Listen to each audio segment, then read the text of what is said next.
na sa Biyernes Santo, ang sabi niya, extraordinary things were accomplished by God.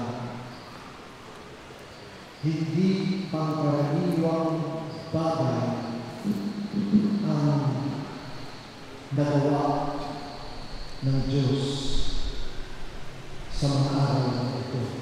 Lalo higit ang Biyernes Santo.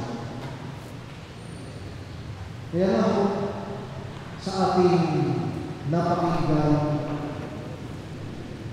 Ebanghelyo ni San Juan, ang pagpapakasakit ng ating Panginoon. Dito po'y isinalaysay sa atin sa ikalawang pagkakataon sa buong isang linggo. Narinig natin ang pasyon ng ating Panginoon. Noong linggo ng Palaspas, ayon kay San Lucas, ang pasyon na binasa. Kaya ang linggo ng Palaspas ay tinatawag din Passion Sunday, sapagkat ipinahayag na sa atin ang alaala ng pagpapakasakit ng ating Panginoon. At ngayong Biyernes Santo, sa kasamang linggo, muli ang storya ng pagpapakasakit ng ating Panginoon. Pero sa Ebanghelyo ni San Juan na ating pong nakakinggan, hindi rin yung pangkaraniwan na inaawit ang Ebanghelyo. Wala kayong makikita sapagkat mahirap yung kantahin. At sinasabi ng ating liturhiya, itong pasyon ito'y kanta, magandang ilahat ng awit. Kaya tayo mabati sa ating koro ng ating taon. Ito'y inaawit sa atin habang sila'y umaawit, ipinahayag ang tinupad ni Jesus para sa atin. At sa Ebanghelyo ni San Juan na ating napakinggan, napakaloob po ang isang napakagandang kaisipan. Kanilang umaga ay ating nasimulan. Ngayong araw na ito, Biyernes Santo, sa English ho, ito ay tinatawag na hindi lang basta Holy Friday. Ito ay Good Friday. Bakit mo kaya good? Naisip niyo ba yun? But Good Friday ay namatay si Jesus. Yun ang araw ng kamatayan ng ating Panginoon. Ano ang mabuti? What is good in that day when Jesus died? Pero sa loob ng pasyon ni San Juan, makikita natin the reasons why Friday, that first Good Friday, ay pinagmulihan Good Friday. Unang-una ho, sapagkat sa pasyon ng ating Panginoong Jesus, ayon kay San Juan, maliwanag ho yung kanyang pagsisiwala ng kanyang katauhan, ng kanyang pagiging Diyos. The passion of Jesus, sabi sa teolohiya, is a theophany. Theophany. Ano yun? Ano yun? Dalawang salita. Theo, Diyos, panis, pananahan.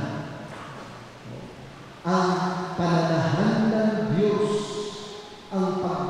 sisiwala ng sarili ng Diyos kay Jesus.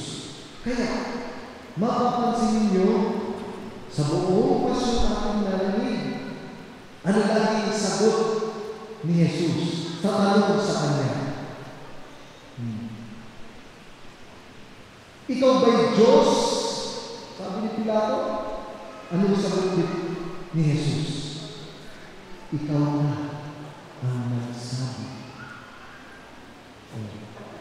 Ipinahayag ni Jesus ang kanyang katauhan.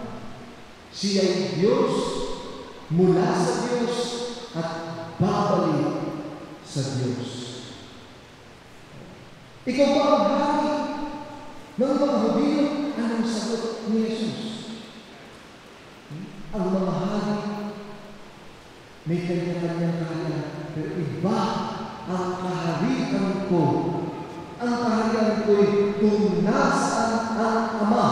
Again, ipinahayag ni Jesus ang kanyang katauhan. Si Diyos at ang kanyang kaharian ay hindi dito, kundi sa kaharian din ng Ama. And that is good. Na ipinahayag niya at pinakilala ng lubos ang kanyang sarili sa sangkatauhan. Pero yung mga nakikinig, hindi napansin mo. Bakit? Sapagkat ang nasa isip nila, lalo na ang mga matatanda ng bayan, si Barabas ang palayaan at parusahan si Jesus.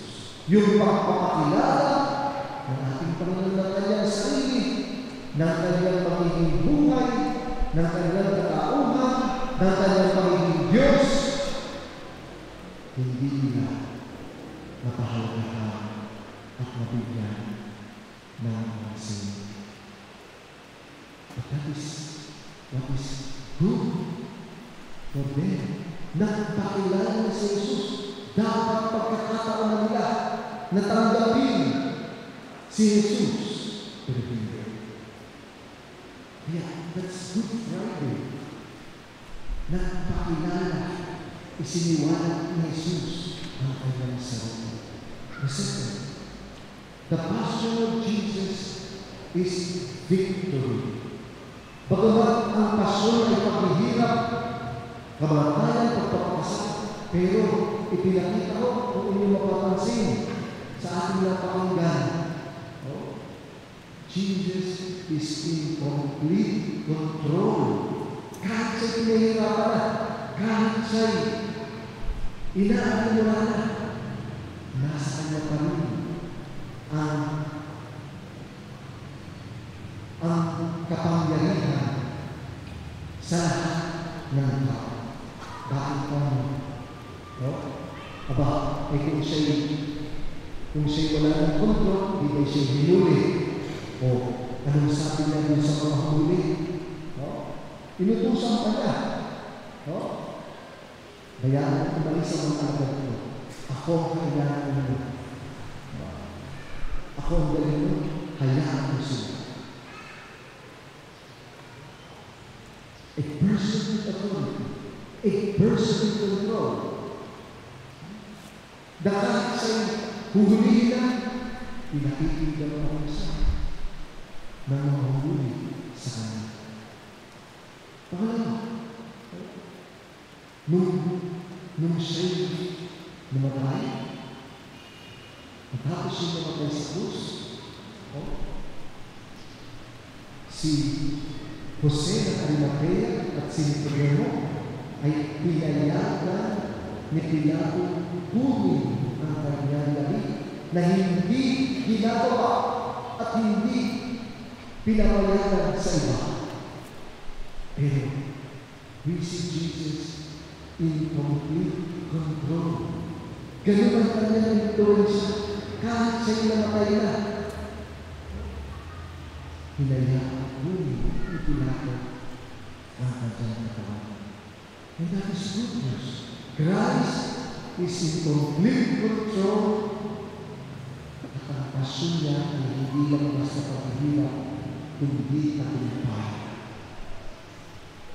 nagtagumpay siyang sakupin ang lahat. Sakupin ang lahat. Kapangyarihan ng lahat. At pangatlo,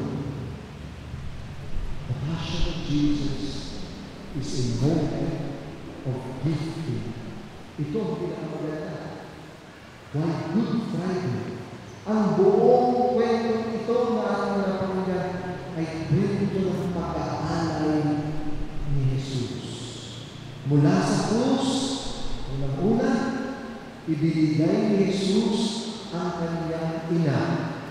Babae, yan ang iyong anak. Anak, yan ang iyong ina. Ipinagkaloob ni Jesus ang kanyang ina upang maging ina din natin. The passion of Jesus is a moment of gifting. Sa krus ni Jesus, ibinigay niya ang kapatawaran ng kasalanan ng lahat o para sa lahat. Ibinigay niya sa kanyang pagkamatay sa krus ang pagkakataong mabago ang estado ng tao sa kanyang pagiging makasalanan sa mata ng Diyos mula sa bagong buhay dahil sa kanyang pagkamatay sa krus. Si Jesus sa krus, di ba may pagkakataon siya'y tinusok sa kabiliran, hiningnan ang siya'y paanana. Ano ang lumabas? Di ba sabi sa 3 o'clock habit? Bumalong ang tugo at tubig. Ano yung sabi? Ang pakahulugan, yung pagbalong ngayon, pagtapos ngayon ng dugong tubig, ibinigay ni Jesus sa simbahan ang napakagandang mga sakramento ng kaligtasan. And so we have the sacrament of the Eucharist, ang aral, ang pinakay na si Jesus. Sinabi po talaga sa krus na akala natin ay kawalan dahil sa kamatay ni Jesus, pero yun pa. Ang krus na yan ay naging daan para maipagala sa atin ang maraming biyaya ng Diyos. Napakaganda. Kaya nga, it's a Good Friday.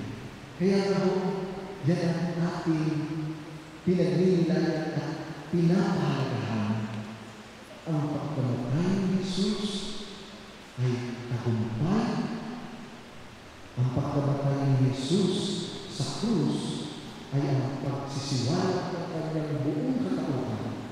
At higit sa lahat, ang kamatayan niya sa krus ay ang kanyang biyaya. Maraming biyaya. Simula ng maraming pang biyaya para sa bawat isa na nananalig sa kanya. Kaya, Good Friday. At kaya, pinahalagahan natin ang krus.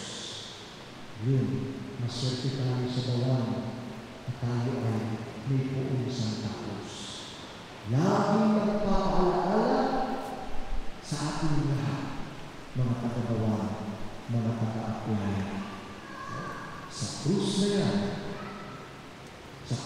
yan, dito yung palang nasa likod. Sa krus na yan, humalo ang maraming biyaya na may aking pinahalaga dahil sa kabutihan ng Diyos. At yan ang ating pamahalaan, ang aking Diyos. Sinasabi, di ba si Jesus naman dapat ang ating pamahalaan? Sa mga Kristiyano, si Jesus lagi kasama ang krus. At kung saan naroon ang krus, naroon din si Jesus. At marami kami. Kaya nga, sa pagpaparawin natin sa krus, ang pinararamdaman natin, ang pinasasalamat natin, ang nilalapitan natin, ang pinagpupugayan natin, ay si Jesus na siya nagbibigay at walang pili na nagpapagali ng kanyang bigay at pagpapal sa lahat.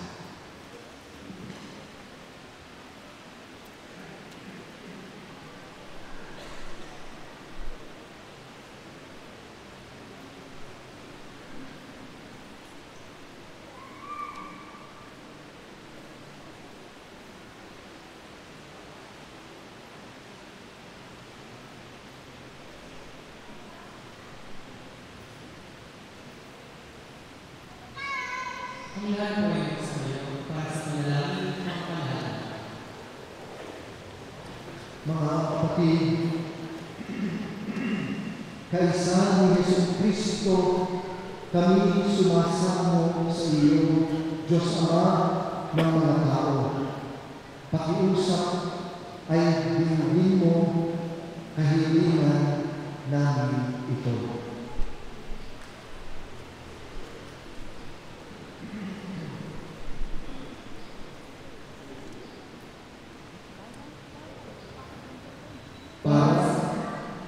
Para sa banal na simbahan. Idalangin natin, mga mahal kong kapatid, ang banal na sambayan ng Diyos sa buong daigdig, upang pagkalooban ng kapayapaan at pagpupok, pagkakaisa at pagtataguyod, ang mga maalim nito sa sansiluko, at upang tayo ibigyan ng pamumuhay na matiwasay, para tayo makasangga sa Diyos ang ating mga pangyarihan.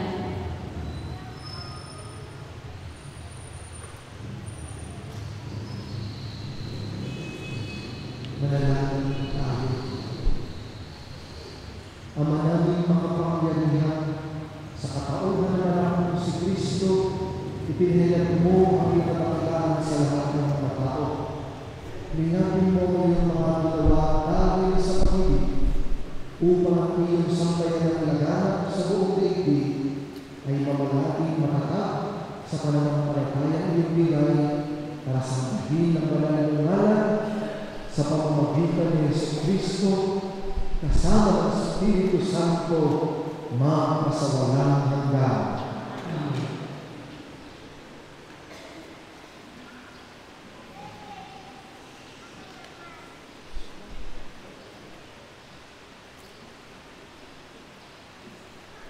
Para sa Santo Papa. Idalangin natin ang ating banal na Papa na si Francisco na hinihiram ng Diyos sa halin ng mga tagapangasiwa upang kanyang bigyan ng kalusugan at mahabang buhay para sa kapakanan ng kanyang banal na sambayanan ipinagkatiwala para pagligtaran. Ama namin makapangyarihan, sa iyong kapasahan iniiral ang sanlibutan. Paundakan mo ang aming kahilingan na linapin ang aming Santo Papa Francisco na iyong hinihiram para kami pangasiwaan upang ang sambayan ng Kristiyano na iyong pinamumunuan ay mapamahalagi at magpapagdaan sa pananampalataya at gawang kabutihan iyong inaasahan sa pamamagitan ni Jesucristo kasama ng Espiritu Santo magpasawalang hanggan.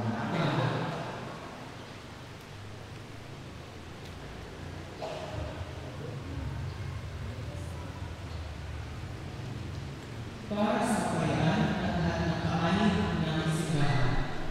Idalangin natin si Ramon Arguelles na ating obispo, gayon din ang lahat ng mga obispo, mga pari at mga diakono, at ang talang kabilang sa sambayan ng Kristiyano.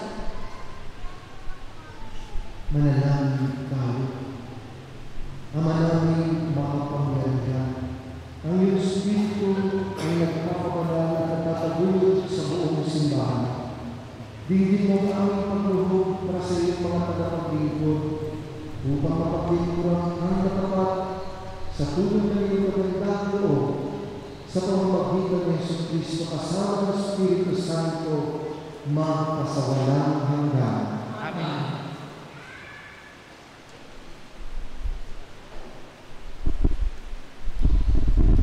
Para sa mga taong inihahanda sa pagbibinyag. Idalangin din natin ang mga inahandang tao sa pagbibinyag upang ang kanilang kalooban ay makatugon sa pagtawag ng Diyos sa nating makapangyarihan. Para sa tubig ng binyag, sila ay muling maisilang sa ipagpapatawad ng lahat ng kasalanan at ipagkakamit ng pagkisala kay Jesus na poong mahal.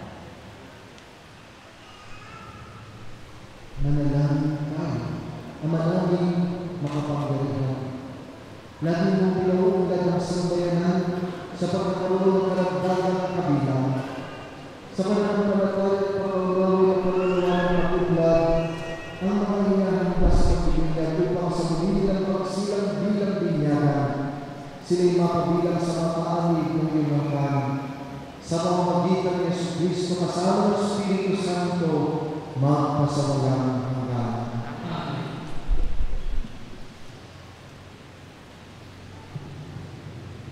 Para sa pagkakaisa ng mga Kristiyano.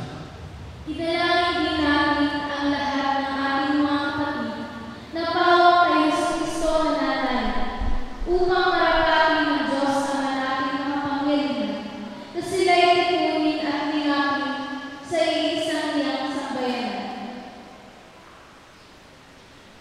Manalangin tayo, manalangin ang kapangyarihan. Pinipin mo ang mga nabalay at pinakakilit mo ang mga nakakapitong sa iyong sambayanan. Bingapin mo mga kabilang sa kawan ng iyong anak na sa iyo'y tinalaga sa bukod ng isang niya upang sila'y makakabugod sa buong pananalig at sila'y makapisan sa bukod ng pag-ibig sa pamamagitan ng Jesucristo kasama ng Espiritu Santo, magpasawalang hanggan. Amen. Para sa mga Hudyo. Idalangin din natin ang mga Hudyo na unang pinagpahayag ng Diyos na totoo upang ipagkaloob niya sa pag-ibig sa kanyang ngalan. Sila ay umunlad sa pagiging matapat sa kanyang wika. Ama namin makapangyarihan, pinakataon mo ang iyong mga pangako kay Abraham at sa tanang sa kanya ay sumilan. Dinggin mo ang pagluhog ng iyong sambayanan upang ang mga tao ay unang hininga ay kami dapat sumapit sa kaganapan ng kaligtasan sa pamamagitan ng Jesucristo kasama ng Espiritu Santo, magpasawalang hanggan. Amen.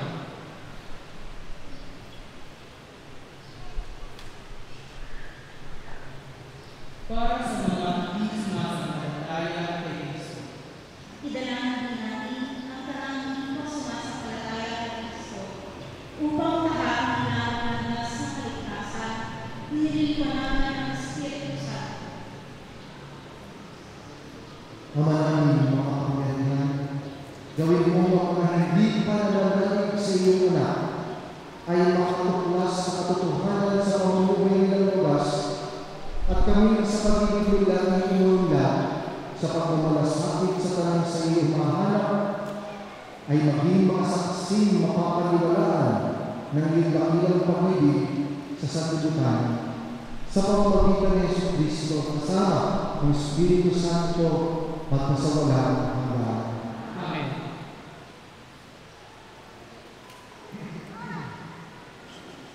Para sa mga hindi pa sumasampalataya sa Diyos. Idalangin din natin ang mga hindi pa sumasampalataya sa Diyos upang magpagitan natin sa kanyang pagkalulo sa paniniwala ng wagas na kanilang sinusunod. Manalangin tayo, manalangin mga kapangyarihan.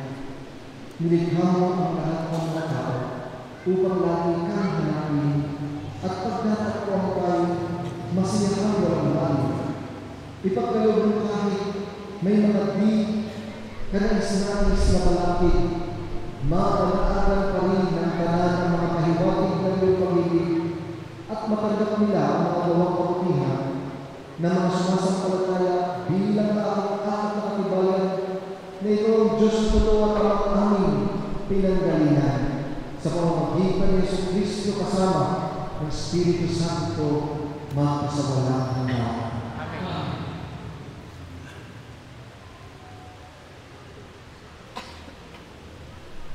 Para sa lubid sa pamahalaan.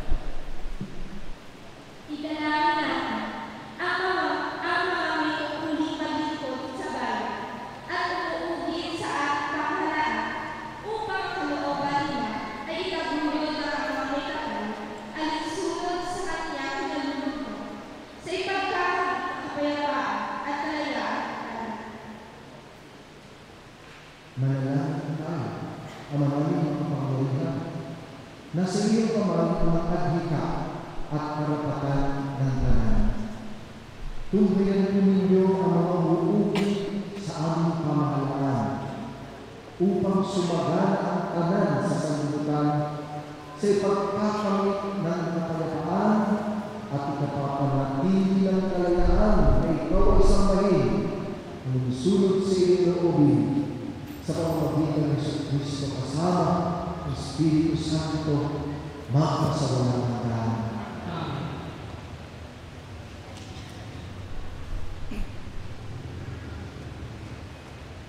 Para sa mga may tanging pangangailangan.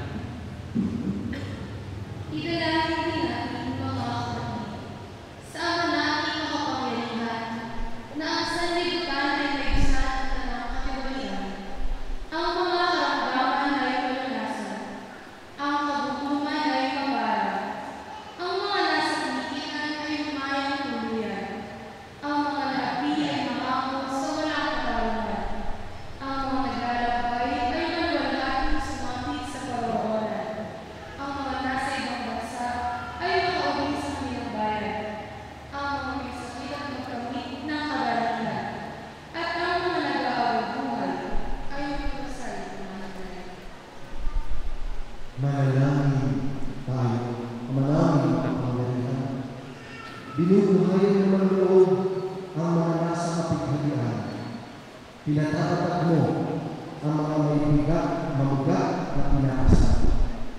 Paunlakan mo ang mga kahiligan ng mga dumarating dahil sa maraming mga pinagtitiisan upang bawat nasa kabigitan ay magkamit ng kasiyahang madama ang iyong pagmamahal sa pamamagitan ni Jesucristo kasama ng Espiritu Santo, Diyos, magpasawalang hanggan. Ang lahat po ay magsipot. Tayo ay dadako sa ikalawang bahagi ang pagpaparangal